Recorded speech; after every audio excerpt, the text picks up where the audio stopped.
What if the person you trusted most exposed your deepest secret in front of everyone? That's what happened when a wife revealed her husband's affair at his 50-year reunion. But it didn't end there. What started as revenge turned into a brutal murder. Was she the victim or the mastermind? John had always dreamed of his 50-year high school reunion. For him, it was the perfect opportunity to relive the glory days, to reconnect with old friends and bask in the nostalgia of his youth. But as he walked into that banquet hall, greeting his former classmates with a smile, he had no idea that the night would soon turn into his worst nightmare. Mary, his wife of 30 years, had a secret, a dangerous secret. She had already known about his affair, and tonight she was finally going to expose the truth. But no one could have predicted what would happen next. The affair wasn't the only secret she planned to reveal. What started as a shocking public confession soon escalated into something far worse. The moment Mary stood up to speak, the crowd went silent, waiting for what came next. But her words triggered something far more twisted, turning what should have been a night of celebration into a brutal, bloody tragedy. John and Mary's marriage had always seemed stable, at least from the outside. They had 2 grown children, lived in a comfortable suburban home, and celebrated milestones like any other couple. But Mary knew something John's friends didn't. For over a year, her husband had been having an affair with a younger woman he'd met at work. Mary had discovered it by accident. A simple phone message, a hidden email, a slip-up. At first, she confronted him, hoping to hear the truth, but John denied everything. He begged her not to tell anyone, promising it was just a passing mistake. But Mary wasn't fooled. She knew the affair wasn't a one-time slip-up. It was a betrayal that had been going on for months, and John's refusal to come clean only deepened her anger. She decided then that she wouldn't just let it slide. This reunion of all places was her chance to make him pay. For weeks, Mary had been planning her revenge. She knew that revealing the affair in front of John's old friends would be humiliating, but it wasn't just about humiliation. She wanted him to feel the weight of his lies, the sting of betrayal, and the shame of his actions. The night of the reunion came, and John was full of excitement, oblivious to the storm brewing in his wife's mind. He couldn't wait to show off his success, chat about the good old days, and remind everyone how great his life had been. But Mary wasn't thinking about the past. She was thinking about the future, about taking back control and making John regret every moment of his infidelity. She had already confronted him privately. He had denied it, even as she showed him the evidence, and now she wanted everyone to know the truth. As the night wore on, John enjoyed himself, surrounded by old classmates who remembered him as the charming, successful guy he'd always been. He was the center of attention, laughing with his friends, retelling old stories, and basking in the warm glow of nostalgia.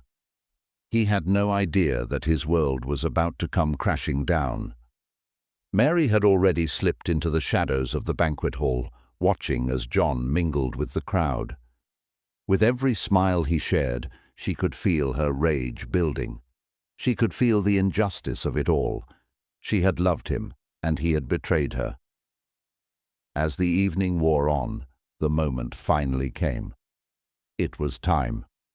John had just finished another story, drawing a hearty laugh from the crowd, when Mary stood up from her seat. The sudden silence that followed caught everyone off guard. Mary wasn't one for drama, and no one had seen her this serious before. She looked around the room at the familiar faces, her heart pounding in her chest, but her mind was clear. This was it. She opened her mouth to speak, and as her voice cut through the air, the room fell even quieter. "I think it's time you all know the truth about John," she said, her voice steady, but her eyes burning with fury. Everyone turned toward her. The shocked faces in the crowd waited for what was coming next. "John has been having an affair," she announced, the words hanging in the air like a thunderclap. The room went completely still, the laughter and chatter instantly replaced by hushed whispers. Some people gasped, others looked at John in disbelief. Mary's eyes never left her husband. "You all think you know him, but you don't. I've known about the affair for months, and tonight he will answer for it." John froze. His face turned pale. His friends began looking at him differently, as if they had suddenly realized the man they'd been celebrating wasn't who he claimed to be. Panic set in. He tried to speak, to defend himself, but the words caught in his throat. He looked at Mary, his face full of desperation. "Mary, please, stop. You don't know what you're doing." His voice was trembling now, his charm, his confidence gone. The room was filled with the sound of shifting feet, guests looking uncomfortably between the two of them, unsure how to react. But Mary wasn't done. She hadn't planned for just this moment. No, she had something far more devastating in mind. As she continued to stand, holding the room's attention, she noticed one of the guests, a former classmate who had always been close to her, standing by the bar, watching intently. This man, Tom, had always had feelings for Mary, but she had never noticed. He'd always kept his distance, never revealing his feelings, until tonight. Tom's eyes were locked on Mary, his face unreadable. He had heard what Mary had said, but it wasn't just the affair that had gotten to him. No, it was the way she was standing there, strong, unapologetic, like she had everything in control. Something snapped inside him. Without warning, he lunged toward the stage, a movement so sudden and quick that no one had time to react. And then, before anyone could understand what was happening, he struck. The room erupted in chaos. John's body hit the floor and blood began to pool around him. The scene that had started as a confrontation about a cheating husband had quickly turned into a brutal, shocking murder. The room descended into total mayhem. For a moment, no one moved. The guests were frozen in shock, eyes wide, mouths hanging open in disbelief. Some screamed, others ran for the doors, and the air was thick with panic. But Mary stood still. She didn't scream. She didn't cry. Her eyes were locked on John's lifeless body, the blood pooling around him, spreading out like a crimson halo. Her heart raced, but her mind was clear. She had never planned for this. She hadn't wanted anyone to die. She just wanted John to feel the weight of his lies, to suffer the same humiliation he had put her through. But now, as Tom stood over John's body, panting heavily, the gravity of the situation hit her. Tom wasn't just a bystander. He was involved, in a way that she hadn't expected, and he was as shocked as everyone else by what had just happened. Tom's hands were shaking as he backed away from the body, his face a mask of confusion and guilt. I didn't mean to," he stammered, looking from John's body to Mary, as if seeking some sort of understanding or approval. I couldn't take it anymore. I saw the way he treated you." But Mary didn't respond. She couldn't speak. The reality of what had just occurred was starting to sink in. It wasn't just about exposing John anymore. It was something far darker. Tom had taken matters into his own hands. The affair, the betrayal, the years of hurt, it all spilled out in that one violent moment. The tension between them had snapped, and now it was a scene of death, right in the middle of what was supposed to be a joyous reunion. The screams of the other guests filled the air, the sound bouncing off the walls of the banquet hall. Some of them were dialing 911, others were trying to reach the door, but everyone knew the police were already on their way. The whole reunion had turned into a crime scene. The once familiar faces of old classmates were now strangers, panicked and unsure of what to do. Some whispered that they should help. Some tried to comfort Mary, but others just stared, too shocked to move. Mary, still standing in place, felt a cold sense of detachment take over. She looked at Tom, His face was a mixture of regret and something else. It wasn't just about protecting her anymore. He had done something far worse. Mary had set out to humiliate her husband, but Tom had turned this into something far more permanent. There was no going back now. She turned and walked toward the exit, her movements slow and deliberate. The sounds of chaos seemed muffled, as if she was hearing them from underwater. She needed to leave. The truth was out now, but the cost was higher than she ever imagined. As she stepped outside the banquet hall, the cool air hit her, and for the first time that night, she felt a sense of relief. It wasn't the relief she'd expected, but it was a release, a weight lifted off her shoulders.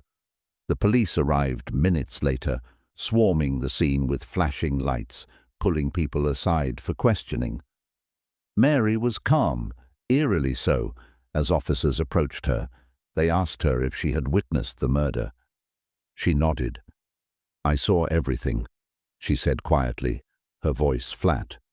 They asked her if she had known about Tom's feelings toward her, if there was any connection between her and the killer. She just shook her head. "I didn't ask for this," she replied, her tone cold, as if she were recounting a story that happened to someone else. Tom was arrested quickly, as he had no alibi, and his involvement was clear. The police took him into custody, where he seemed to crumble under the weight of what he had done. In the following days, he would confess to the crime, but it was clear that his own feelings for Mary had driven him to act impulsively. He never expected it to end in murder, but in that moment, in that chaotic swirl of emotions, it was the only way he could make his anger, his jealousy, and his hurt disappear. As for Mary, she didn't know how to feel. She didn't have the satisfaction of seeing John's face twist in shame, nor did she have the closure she had expected. In fact, the opposite happened. The public reveal of John's affair, the one thing that had consumed her for months, had now become overshadowed by a death. She hadn't wanted this. She hadn't planned for someone to die, but now that it had happened, she had no idea what to do with herself. The affair was no longer the focal point. The murder was. The police continued their investigation, but it was clear that Tom had acted out of passion and anger. But what about Mary? Was she just a victim in this twisted tragedy, or had she played a larger role than she realized? Could she have stopped him before it went that far? Or had she pushed him too far with her revelation? The answers would take time, but one thing was certain: everything had changed. The investigation into John's death quickly became the talk of the town. The small, quiet community that had gathered for the 50-year reunion was now torn apart by the shocking murder that no one had seen coming. The police were quick to start questioning everyone, but it was clear that the focus was on Tom. His confession had sealed his fate, but that didn't stop the questions from coming. Why had he done it? What had driven him to kill John? Mary was questioned next. Her involvement was unclear. At first, it seemed like she was just a victim, an innocent bystander caught in the aftermath of a violent outburst. But as detectives dug deeper, they began to wonder, had she pushed Tom to this point? Had her public revelation about John's affair, humiliating him in front of everyone, unknowingly set the stage for murder? The more they spoke with her, the more the lines between victim and instigator began to blur. Mary gave her statement to the police in a monotone, almost robotic voice. She didn't cry. She didn't show much emotion at all. "I didn't want anyone to die," she said, when asked if she ever thought things would escalate the way they did. "I just wanted John to know that I knew. I wanted him to feel the same betrayal that I felt. I never thought someone would kill him." But the detectives weren't convinced. There was something in her calmness that seemed off, as if she had expected this to happen. Mary hadn't planned for John to die, but had she anticipated the violence? Could she have stopped it? Could she have warned Tom that revealing the truth in such a public way might push him too far? Or was she just as helpless in the situation as the others? The detectives dug into Tom's past, searching for any signs of instability. They discovered that Tom had been quietly obsessed with Mary for years. He had never acted on it, but his feelings for her had festered beneath the surface. As the years passed, he watched her marriage from the sidelines, silently wishing that one day she might notice him. When she finally did, when she shared her pain, her anger, and her betrayal with the world, it had been more than he could bear. The thought of John getting away with his lies while Mary suffered in silence had triggered something dark in Tom. It was no longer about protecting her from her husband's infidelity. It was about revenge. But did Mary know that Tom harbored these feelings? Did she know how far his emotions would push him? She seemed to have underestimated him, as if she had seen him only as an ally in her quest for justice. She couldn't deny that his involvement in the murder was directly linked to the exposure of John's affair. Without her public reveal, Tom wouldn't have acted out in the first place. But could she be held responsible for his actions? That was the question that the police couldn't yet answer. As the investigation continued, Mary was left alone with her thoughts. She wasn't under arrest, but she was still considered a person of interest. She couldn't escape the mounting suspicion surrounding her.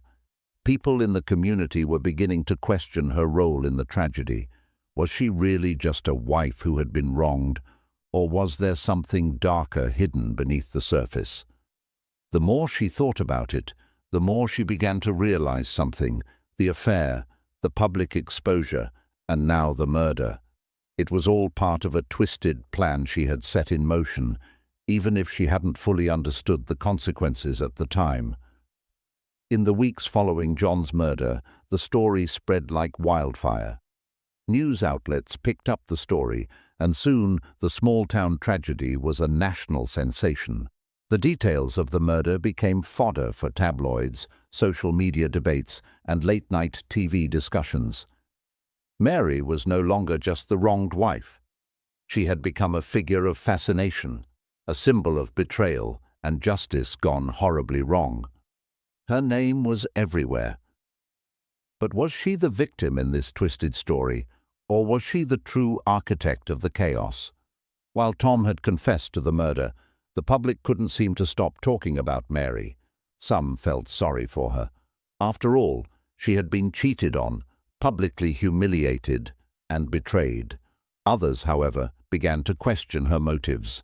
Was she truly just a grieving wife, or had she orchestrated the entire situation, pushing Tom to act out of jealousy and anger? She had stood in front of that room and exposed her husband's affair, knowing full well how it would tear him apart. But did she know it would go this far? Did she understand that Tom was capable of more than just words? In the media frenzy that followed, Mary's actions were debated endlessly. Some saw her as a victim of circumstance, a woman wronged by a man she had loved for decades. Others saw her as a puppet master, pulling the strings and watching as everything unraveled around her. The attention she received was overwhelming, and it wasn't long before the truth started to blur. The facts became distorted. Did Mary want to destroy her marriage and expose John's affair, or had she simply wanted to punish him for his betrayal? Could anyone truly know the depths of her anger and pain? Mary, however, wasn't prepared for the amount of attention she was receiving. She had wanted justice, but now she felt more isolated than ever. People she had known for years now viewed her with suspicion. Friends who had supported her during the years of John's infidelity started pulling away. Some accused her of being complicit in the murder, while others believed she had been manipulated by Tom into revealing the affair. Everyone had an opinion, but no one seemed to understand the full story. For Mary, the worst part was the way her own life had been twisted into something unrecognizable. She had never expected this kind of fame. She hadn't wanted to be a part of the headlines, but she had become the face of a story that would haunt her forever. As she sat in her small home, alone, watching the endless stream of news coverage about the murder, she began to wonder if the pain of the affair was nothing compared to the nightmare her life had become. John was dead, and Tom was behind bars. But what about Mary? Was she the true victim here, or had she become something else entirely? A woman whose need for justice had morphed into a dark, irreversible tragedy. The answer was unclear, and the public didn't seem to care. The story had become more than just about a cheating husband. It had become a national obsession. And as Mary sat in silence, she couldn't help but wonder. Had she lost control of everything, or had she always been the one in charge of her own destruction? As the months passed, the investigation into John's murder slowly gave way to the court trial. Tom's fate seemed sealed after his confession, but the trial was about much more than just his actions. The public was divided. Some believed he was nothing more than a man consumed by jealousy, caught in the heat of a moment that spiraled beyond his control.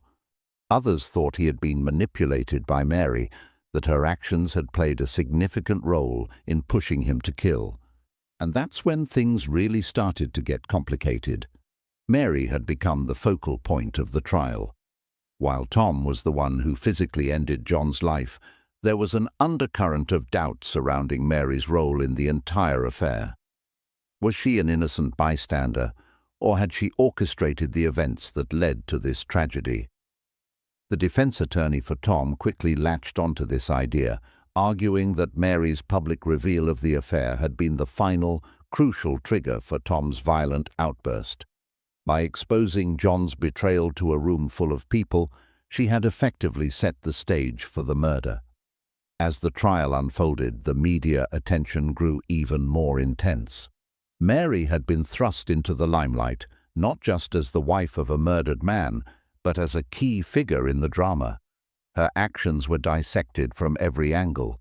How could she have stood up in front of all those people, knowing the explosive consequences it would have? Could she really have been so naive to think that Tom wouldn't snap? Or had she, in some twisted way, wanted something like this to happen?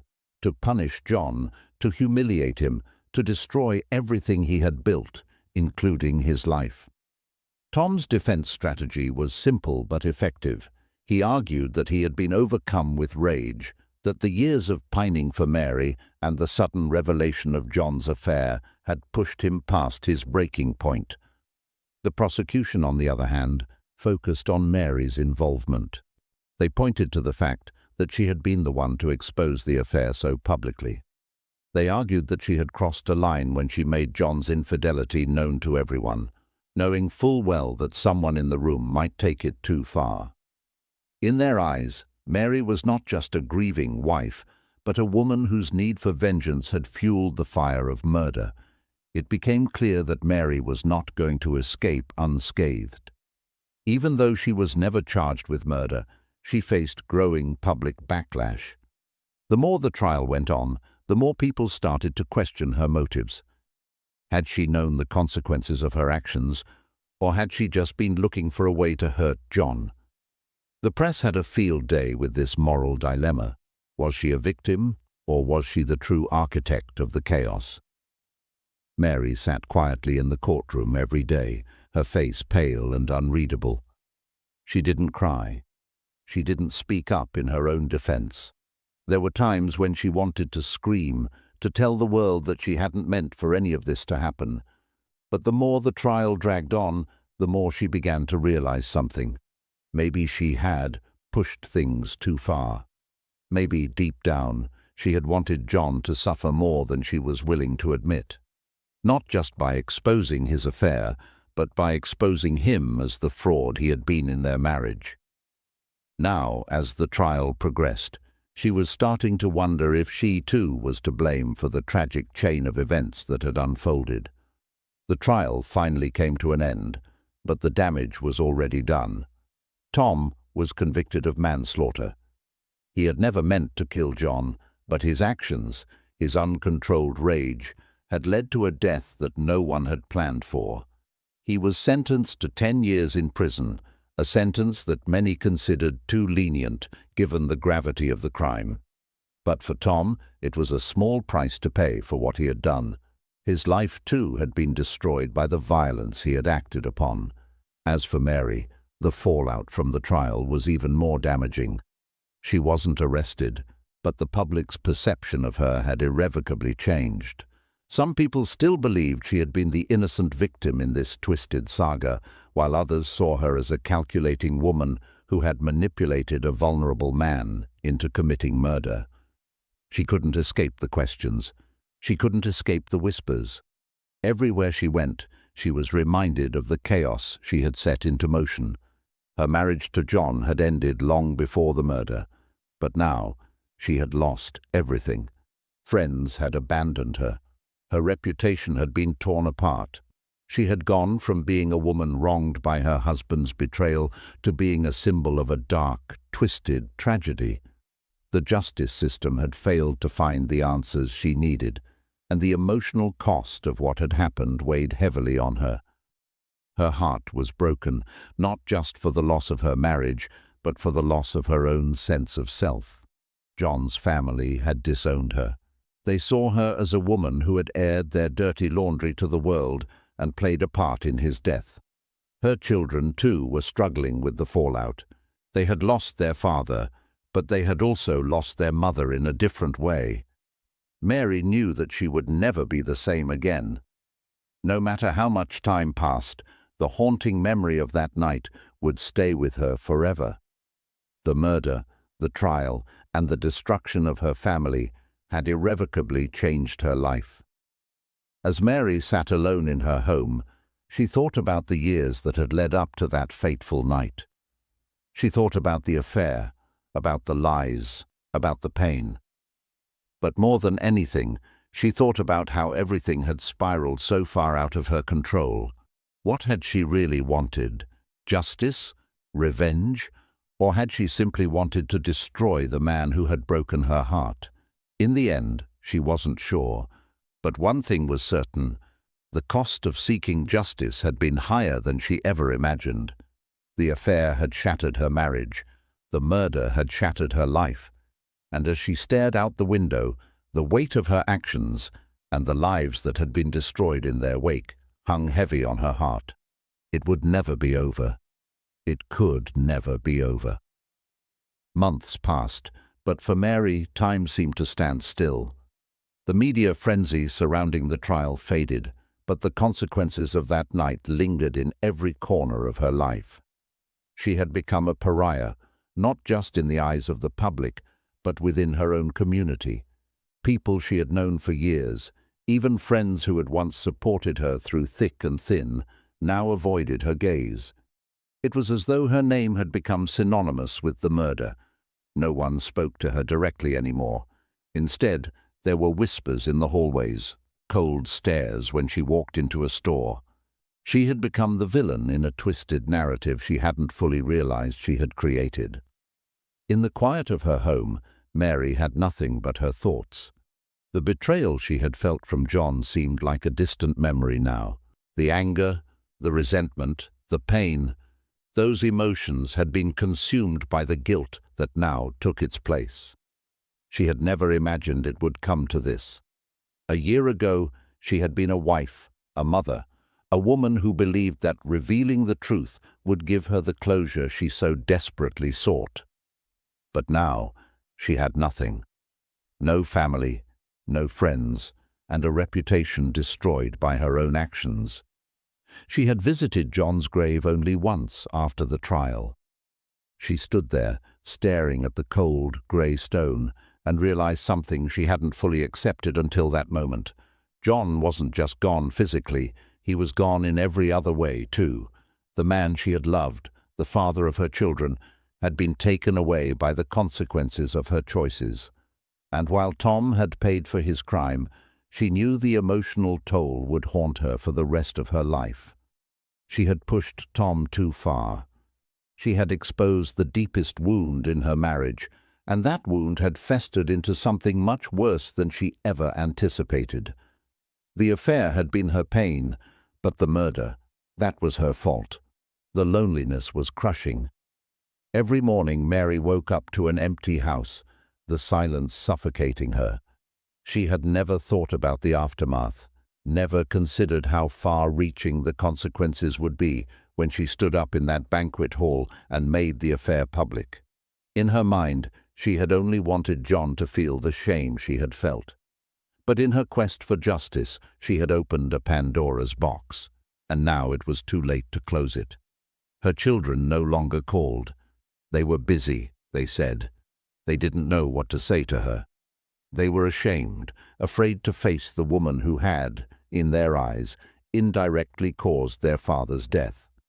Her son had tried to speak to her a few months after the trial, but the conversation had been short and awkward.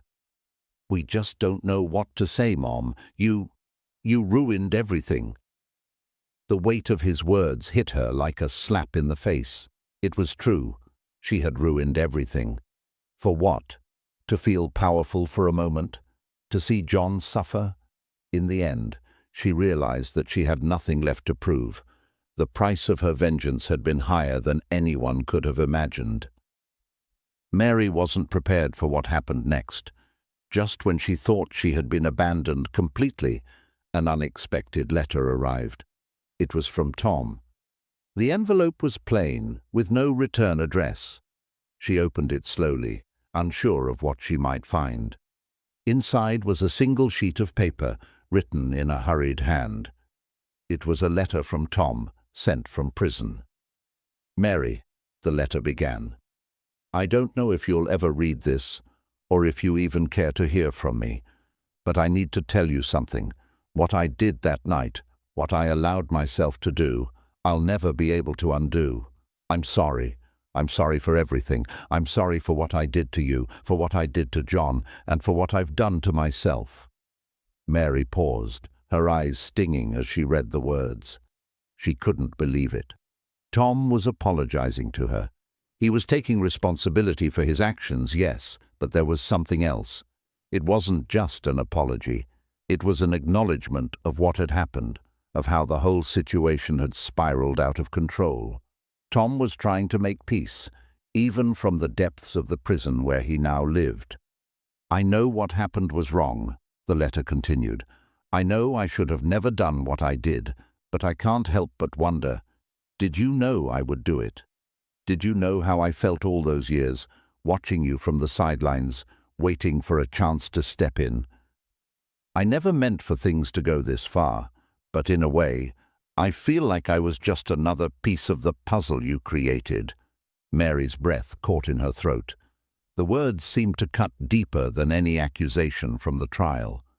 Tom wasn't blaming her directly, but there was a subtle implication that the events that led up to the murder had been a product of something she had set in motion, a spark she had ignited.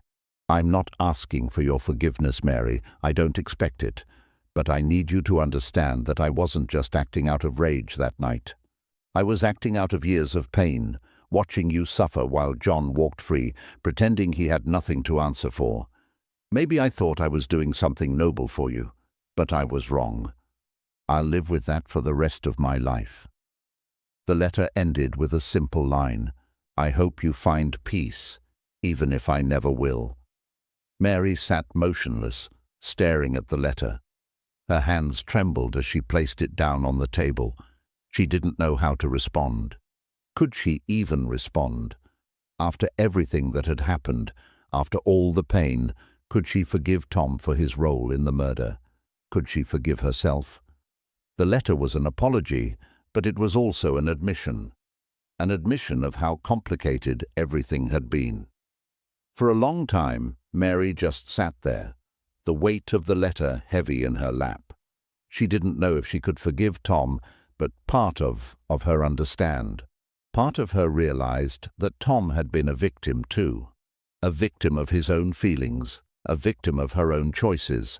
They were both trapped in a web of pain that neither of them had seen coming. But the truth was, it didn't matter anymore.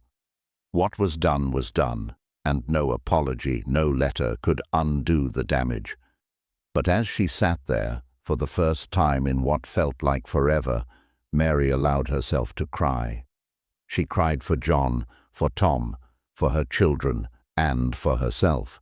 She cried for everything she had lost, and for everything that could never be fixed. She cried for the life she could never get back. And in that moment, she knew one thing for sure. There was no real peace to be found. Not for her. Not for anyone. It had been 2 years since the murder at the reunion. The trial was long over, and the media had moved on to the next big story. But for Mary, life had never been the same. She still lived in the same house, though it no longer felt like a home. The walls were filled with memories she couldn't shake. Memories of a life she'd destroyed in her quest for justice. The affair, the murder, the trial, the endless whispers in the street. They haunted her. There was no escape. Her children rarely visited anymore. The once close relationship they had shared had been eroded by her choices.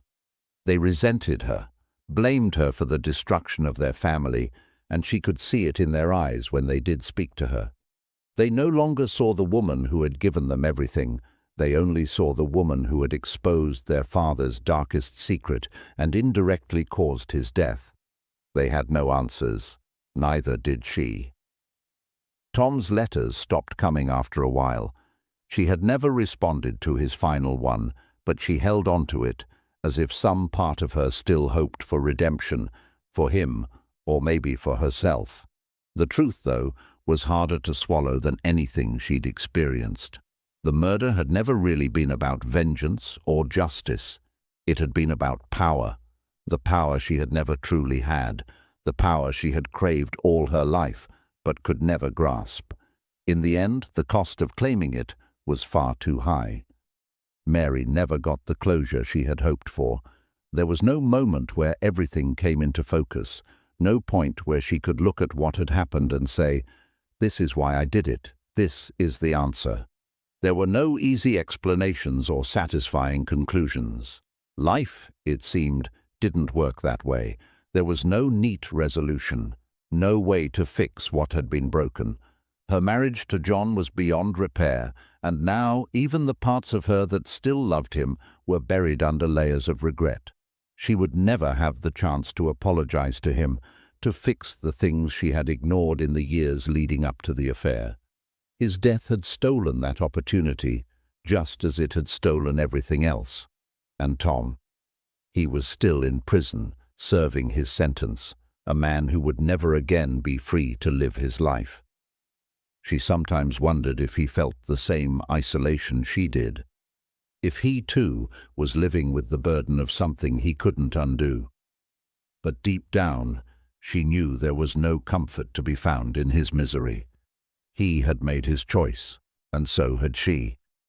Their choices had led to this dark, tangled mess, and neither of them could escape it. For the first time in a long while, Mary found herself thinking about the future. She thought about what remained of her life, the life she had once taken for granted. What would she do now? Where would she go? The world outside her door felt cold and distant, a place where no one could truly understand her pain, her loss, or the price she had paid for seeking revenge. The weight of it all settled in, heavy and suffocating. There was no going back, no way to turn back the clock and undo what had been done. She had lost everything: her marriage, her children's respect, her reputation, and the chance at any real peace. In the quiet of her home, surrounded by the ghosts of the past, Mary finally realized something that had been hiding deep inside her all along. There was no justice in revenge, no peace in exposing the truth, if it meant tearing apart everything that mattered. As the years passed, Mary grew more and more isolated, and the world outside seemed to move on without her. Her friends from the past had all but disappeared, replaced by strangers who didn't know the story, who didn't know the cost of the decisions she had made. It was a quiet kind of hell, a life she had built for herself, brick by brick, through each choice she had made. And now it was too late to undo any of it. One day, as she sat by the window watching the sun set over the horizon, She wondered if it was possible to truly forgive herself. The pain, the guilt, the regret, they had all piled up on top of her, making it hard to breathe. But in that moment, as the light faded from the sky, she realized the truth. She would never be free. The story of John, of Tom, of the reunion. It was over, but it would never leave her. The repercussions of that night would follow her for the rest of her life, like a shadow that would never disappear. The twisted, brutal murder, the lies, the betrayal, all of it had become part of her now. And in the end, the only thing left was the painful knowledge that some actions can never be undone, and some consequences last forever.